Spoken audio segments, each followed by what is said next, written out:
नमस्कार, मी साटम. छोट्या छोट्या क्षणांमधनच सुख शोधणं यालाच जीवन म्हणतात, नाही का? तर बघा, 5 तारखेच्या डेली फॅक्टच्या व्हिडिओसाठी मी कॉन्टेंट शोधत होतो. त्यावेळेला इंटरेस्टिंग गोष्टी काही कळल्या, त्या मी पुढच्या व्हिडिओमध्ये तुमच्याबरोबर शेअर करीनच परत एकदा. जर तुम्ही व्हिडिओ बघितला असेल तर तुम्हाला माहिती असेल. त्यावेळेला आता वानखेडेवर कुठली नक्की मॅच सुरू आहे का, किंवा आत्ता लाईव्ह आहे का, अशा प्रकारच्या गोष्टी सर्च केल्या. तेव्हा लक्षात आलं की भाई, विजय हजारे रेल्वे वर्सेस महाराष्ट्राची मॅच आजच सुरू आहे.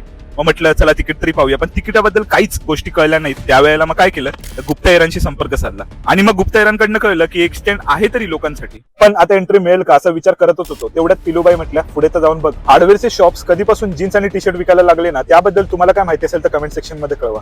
वाह क्या सीट आहे असं म्हणत पुढे जातच होतो. तेवढ्यात हे दृश्य दिसलं. दुपारची झोप म्हणजे सुखच, नाही का? 5 ते 10 मीटर पुढे गेलो असेल आणि तेवढ्यात भेटले दस्तूर खुद्द आमचे इंस्टाग्राम बंधू, म्हणजेच श्री श्री श्री रौनक रामटेके साहेब नागपूरवाले. सध्या नागपूरकरांचा सर्वत्रच बोलबाला आहे, नाही का? गाडीजवळ जाऊन पाहतो तर काय, आर्ट आणि आर्टिस्ट दोघं जण एकत्रच सापडले. हे आहेत आर्टिस्ट, म्हणजेच आपली माऊबाई, आणि ही आहे आर्ट.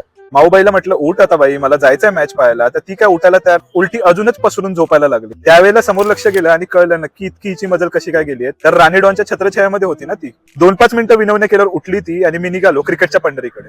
जाता जाता हुतात्मांचं दर्शन घेतलं, अहिल्याबाईंना नमस्कार म्हटलं. प्रवेशद्वाराजवळ जाऊन पोहोचलो आणि चायपेक्षा किटली गरम याची अनुभूती आम्हाला आली. दारावरच आम्हाला सिक्युरिटीने हटकलं. पण मग आम्हाला आतमध्ये एंट्री मिळाली का, त्याबद्दल मी पुढच्या व्हिडिओमध्ये सांगतो. तोपर्यंत कनेक्टेड राहा आणि हर हर महादेव.